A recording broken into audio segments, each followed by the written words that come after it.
Assalamualaikum dan salam sejahtera. Saya Rabiatul Adawi binti Sahibul Muluk. Pada hari ini saya akan membentangkan tentang soalan 1, yaitu bincangkan sama ada falsafah masih relevan dalam dunia moden yang dikuasai oleh sains dan teknologi. Kita hidup di zaman yang menyaksikan perkembangan sains dan teknologi yang sangat pesat. Pelbagai ciptaan moden seperti kecerdasan buatan, robotik, dan teknologi genetik yang telah banyak memudahkan kehidupan manusia. Namun, di sebalik segala kemajuan ini, timbul persoalan penting, yaitu apakah kemajuan tersebut digunakan untuk kebaikan manusia ataupun sebaliknya. Disinilah falsafah memainkan peranan. Falsafah masih relevan kerana ia berfungsi sebagai panduan etika dalam penggunaan sains dan teknologi. Sains mampu menghasilkan pelbagai inovasi, tetapi sains tidak dapat menentukan sama ada sesuatu tindakan itu betul atau salah. Sebagai contoh, teknologi boleh digunakan untuk tujuan perubatan bagi menyelamatkan nyawa manusia. Namun, teknologi yang sama juga boleh disalahguna untuk menghasilkan senjata dan membawa kemusnahan.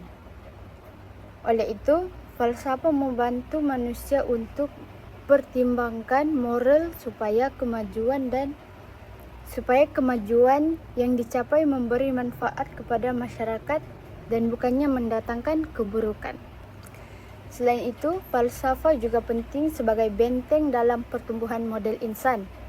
Dalam menghadapi cabaran revolusi industri 4.0, masyarakat bukan sahaja memerlukan individu yang berkemahiran tinggi, tetapi juga individu yang mempunyai nilai, integriti dan rasa tanggungjawab.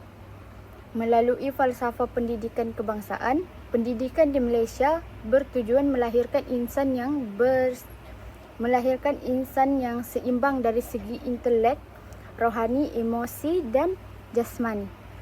Hal ini menunjukkan bahawa pembangunan manusia tidak seharusnya bertumpu kepada aspek akademik atau kemahiran teknikal semata-mata. Sebaliknya, perlu disertai dengan pembentukan sahsia yang baik. Seterusnya, falsafah membantu mengembangkan pemikiran kritis dan rasional. Dalam era digital, kita terdedah kepada pelbagai maklumat yang belum tentu kesahihannya. Oleh itu, kemahiran berfikir secara kritis amat diperlukan bagi menilai sesuatu maklumat sebelum menerimanya.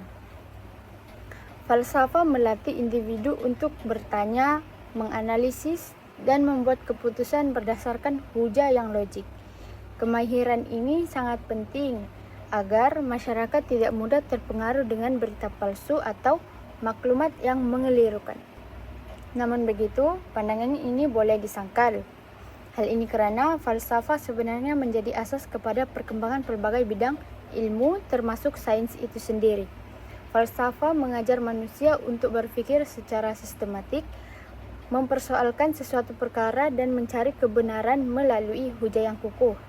Tanpa falsafah, mungkin manusia mampu cipta teknologi yang canggih tetapi tidak mempunyai panduan untuk menggunakannya secara bertanggungjawab. Sebagai contoh, penciptaan senjata nuklear membuktikan bahawa kemajuan sains tanpa pertimbangan etika boleh membawa kesan yang buruk kepada manusia.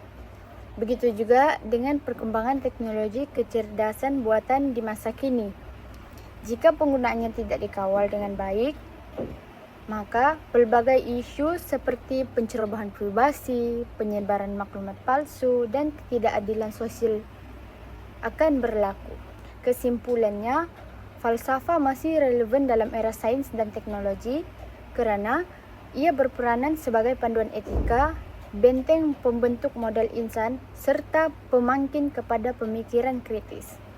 Sains dan teknologi sememangnya penting untuk memajukan kehidupan manusia. Namun, kemajuan itu perlu dipandu oleh nilai-nilai kemanusiaan.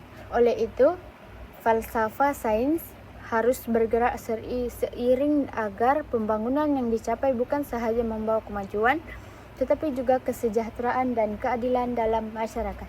Sekian, terima kasih.